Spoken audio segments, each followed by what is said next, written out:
The unburdening of Dorit Kemsley, the tragic fall, the reunion meltdown, and the foreclosure of a Beverly Hills fantasy. The luxury landscape of the Real Housewives of Beverly Hills has always been built on an unspoken pact between the cast and the audience. Give us a lifestyle that borders on the absurd, and we will suspend our disbelief regarding how it is funded. For 9 seasons, Dorit Kemsley was the undisputed queen of this aesthetic arrangement. Walking into season 7 draped in vintage Chanel, sporting an accent that belonged to no known geographic region, and backed by her eccentric, wealthy adjacent husband Paul P.K. Kemsley, Dorit represented the ultimate peak of Bravo aspiration. She did not merely wear clothes, she wore head-to-toe labels as a form of armor. She did not just live in a house, she staged a multi-million-dollar modern farmhouse in Encino as an ongoing exhibition of domestic perfection. But reality television possesses a cruel, mathematical inevitability. The longer a house of cards stands under the intense heat of production studio lights, the faster the adhesive melts. Season 15 of RHOBH, which concluded its explosive run in May 2026, will be remembered in the annals of pop culture as the definitive chronicle of Dorit Kemsley's tragic public fall. It was a season where the tagline, "I'm unbothered, unfiltered, and finally unburdened," collided violently with real-world divorce filings, devastating financial disclosures, leaked court documents, a vicious cast mutiny, and an aggressive, bridge-burning performance at the season 15 reunion that left her alienated from every single ally she once claimed. This investigative look deconstructs the anatomy of Dorit Kemsley's downfall. By analyzing the leaked April and May 2026 text messages obtained via ongoing divorce proceedings, the strategic warfare between her and PK, her multi-million-dollar shopping habits amidst pre-foreclosure notices, the arrival of new cast members who dismantled her narrative, and the looming reality of her impending memoir Unburdened, we uncover the mechanics of how an iconic housewife dismantled her own legacy in real time. The pre-foreclosure luxury paradox. To understand the magnitude of Dorit's collapse in 2026, one must look at the financial documents filed in the California family courts.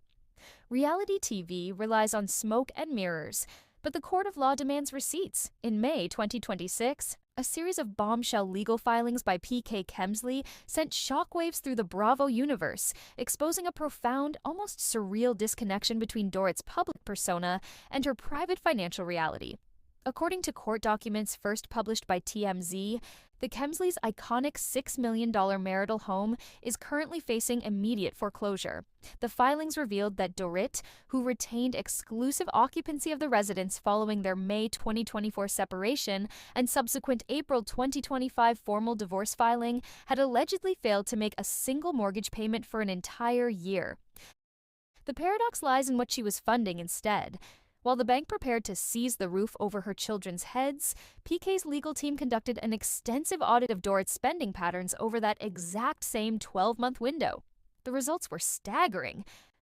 The court audit findings. Dorit Kemsley allegedly expended over $1 million on luxury items, designer clothing, high-end handbags, and specialized styling services within a single year, completely bypassing basic housing liabilities. When confronted with these numbers by journalists during a sit-down interview with Extra in late May 2026, Dorit's response was classic, defiant, and remarkably unbothered. She did not deny the 7-figure sum. Instead, she leaned into the microphone and asserted that there are 2 sides to every story, explaining that she likes to spend her money on fashion because it's my money, and I can do what I want with it. This statement highlights the deep cognitive dissonance that defined her season 15 arc. To Dorit, fashion is not a luxury. It is an essential business expense, a core identity marker, and a psychological defense mechanism. To the audience, however, watching a mother of 2 refuse PK's legal offer to move into an alternative, fully funded home while accumulating $1 million in wardrobe invoices while facing eviction is no longer aspirational. It is a glaring red flag. The anatomy of a leaked text wall. In early May 2026, the domestic Cold War between Dorit and PK turned into an all-out public execution when a collection of bitter, rambling text messages from April 2026 was entered into the public court record. These text messages provide a raw, unedited window into Dorit's psychological state and showcase a communication style that perfectly mirrors her infamous on-screen filibusters. The texts reveal an intricate web of marital resentment, financial panic, and deep-seated jealousy regarding PK's new romantic partner, a worldly woman named Tatiana. On April 1st, 2026, Dorit initiated an exchange that attempted to weaponize condescension. PK's response directly targeted the financial inconsistencies that have plagued their narrative for years, hitting back with a level of specificity that stripped away her glamour. Instead of addressing the accusation that she fabricated high-flying trips to mask personal spending, Dorit pivoted into a classic rhetorical deflection strategy. She sent a massive wall of text claiming she was not interested in reading a long, drawn-out text message and was not interested in going backwards, before immediately launching into a historical indictment of PK's role as a father, accusing him of being absent from their lives for 2 years. When she realized PK had discovered her internal expenditure reports through formal discovery channels, her panic translated into a fierce defense of her luxury bubble. "Those expenditures are personal and not for your consumption. If you are invading my privacy, it's a big problem for me." The public reaction to these leaks on platforms like Reddit and Twitter was immediate and overwhelmingly critical. Viewers pointed out the stark hypocrisy of a housewife demanding an honest life while allegedly faking sponsored vacations on her credit cards.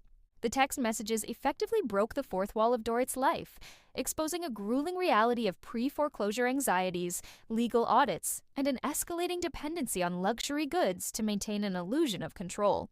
The Season 15 cast warfare on screen, Season 15 was an absolute gauntlet for Dorit. The departure of Garcelle Beauvais ahead of filming left a massive power vacuum, which was quickly filled by fashion icon Rachel Zoe and digital business maven Amanda Francis. This shift in casting dynamics proved catastrophic for Dorit's social survival. For years, Dorit operated as the resident fashion authority of Beverly Hills, but when Rachel Zoe stepped onto the carpet, that title evaporated. Zoe brought genuine institutional industry respect, leaving Dorit's logo-heavy, stylist-reliant ensembles looking less like high fashion and more like retail desperation. The subtle shift in cast deference towards Zoe deeply unsettled Dorit, causing her to overcompensate with increasingly erratic social behavior. Simultaneously, her long-standing fragile alliance with Kyle Richards completely disintegrated. For seasons, the two had engaged in a passive-aggressive dance of hidden resentments. In Season 15, the gloves came off. Dorit, feeling abandoned by Kyle during her separation from PK, took every opportunity to take jabs at Kyle's evolving personal life and her relationship with Morgan Wade.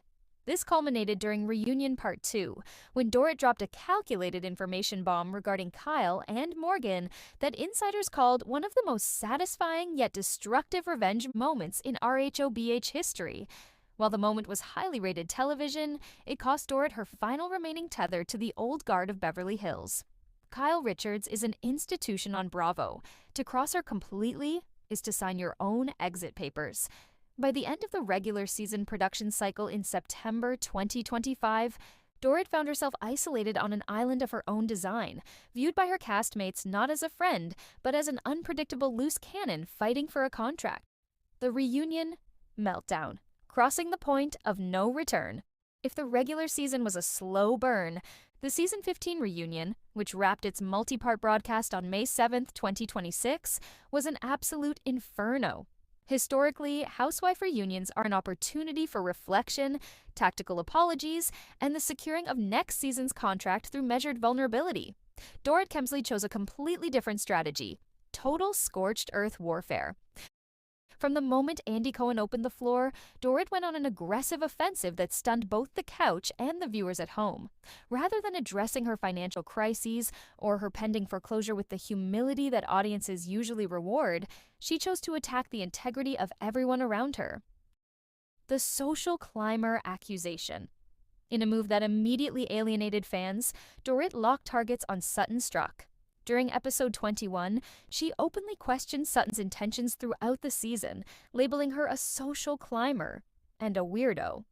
The insult was not only bizarre, considering Sutton's established, multi-million-dollar independent standing in Southern society, but it felt deeply hypocritical coming from someone currently fighting an active foreclosure action. Sutton was visibly offended, and the couch instantly unified against Dorit's aggressive posture. The Erika Jayne breach. The most tragic tactical error of the night, however, was Dorit's unraveling of her relationship with Erika Jayne. Erika, who has spent the last few years navigating her own historic legal and financial landmines, attempted during the reunion to offer Dorit a roadmap on how to survive a public financial scandal on television.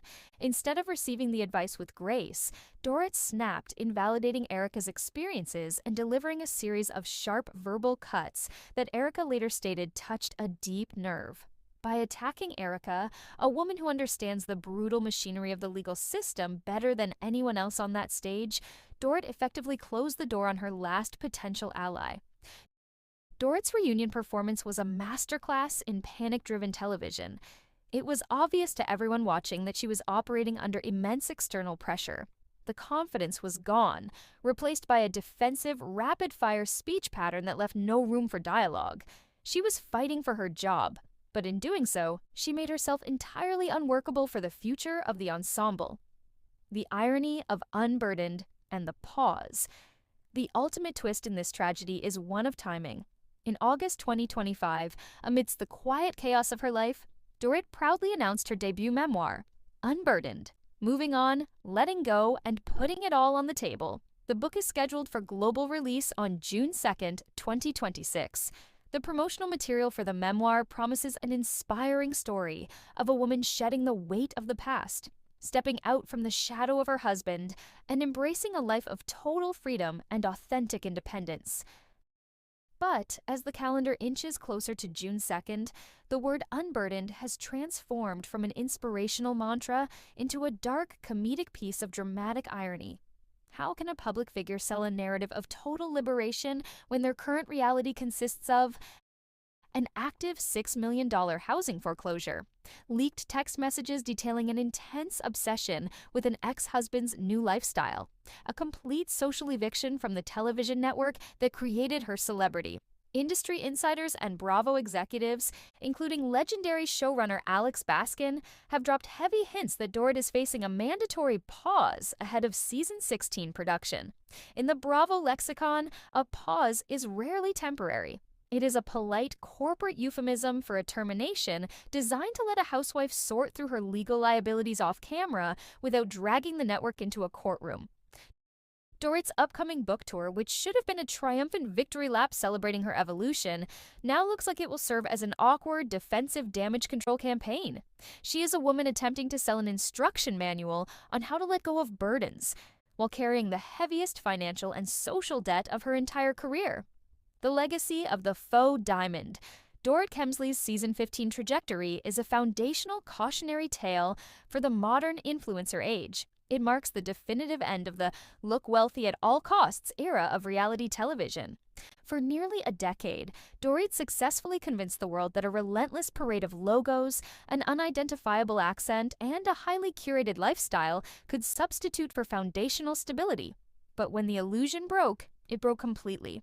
The tragic fall of Dorit Kemsley was not caused by her castmates, the producers, or the leaks. It was caused by her absolute refusal to drop the act when the curtain came down, by prioritizing a $1 million clothing budget over a stable mortgage, by choosing aggressive denial over raw honesty at the reunion, and by releasing a book called Unburdened while trapped in a web of escalating legal crises. Dorit ensured her own reality TV eviction. As Beverly Hills moves forward into season 16 without her, the ghost of Dorit's wardrobe will remain a reminder to the remaining cast. In the high-stakes game of 90210 reality television, the truth always catches up to the outfit. What's your take? The Bravo universe is completely divided on Dorit's current situation. Some fans believe she was treated unfairly by a coordinated cast takedown, while others feel her financial and social accountability was long overdue. The realistic chances of Dorit Kemsley returning to the Real Housewives of Beverly Hills for season 16 are incredibly slim. Following her highly controversial and isolating performance at the season 15 reunion, she is facing a steep uphill battle with both the network and her fellow cast members. Executive producer Alex Baskin and Bravo decision-makers have heavily signaled a mandatory pause for Dorit. In reality, television production, a pause is rarely just a temporary break. It serves as a strategic cooling off period to let a housewife deal with overwhelming personal and legal issues away from the cameras. The production requirements for a housewife to successfully navigate a pause and make a full-time comeback depend on meeting three critical benchmarks. The three production requirements for a housewife comeback: 1. Narrative shift and public resolution. Production will not bring a paused housewife back if her storyline remains stuck in defensive loops or legal gridlock. For Dorit to return, she must achieve a verifiable shift in her personal narrative, the reality. Right now, she is promoting a memoir titled Unburdened, while actively navigating a highly public foreclosure and intense divorce audits regarding her million-dollar spending habits. The comeback rule. To be camera-ready again, she must move past the immediate crisis phase. Bravo requires a story arc of survival and rebuilding, rather than ongoing chaotic damage control. She would need to settle her immediate housing liabilities and establish an authentic, post-divorce independent life that viewers can root for. 2. A pathway to reintegration. Cast alliances. A housewife cannot film a show if the rest of the ensemble refuses to share a room with her. Following the season 15 reunion, Dorit burned her final remaining bridges. She alienated Kyle Richards permanently by dropping a calculated information bomb about Kyle and Morgan Wade. She severed ties with Erika Jayne by snapping at her and invalidating her legal insights. She deeply offended Sutton Stracke by aggressively calling her a social climber and a weirdo. The comeback rule. Production requires at least one major anchor on the current cast who is willing to film with the paused member to reintroduce them to the group dynamics. Dorit would have to actively mend fences off camera, specifically with a powerhouse like Kyle or Erika, to create a functional logistical pathway for producers to write her back into the show. 3. Humility and the surrender of control. The fundamental reason Bravo puts talent on pause is an absolute refusal to cooperate with the transparent nature of reality television. Throughout season 15, castmates and fans noted that Dorit had visceral reactions to being held accountable, frequently utilizing massive filibusters, deflections, and rapid-fire speech to control her narrative and mask real-world issues. The comeback rule. Producers only reward a return to the diamond when a housewife is willing to show up to set completely stripped of her armor. For Dorit, this means leaving the head-to-toe, logo-heavy styling defense mechanisms behind and showing a raw, vulnerable, and completely honest accounting of her financial and personal state. The verdict: friend of the show. Because her legal battles are unfolding in real time and her relationships with the core cast are completely fractured, a full-time diamond for season 16 is almost entirely out of the question. If she complies with production, handles her upcoming Unburdened book tour without alienating the network, and makes peace with a few cast members behind the scenes, her highest realistic ceiling for a return would be a limited guest capacity friend of the housewives role in a future season to test the waters.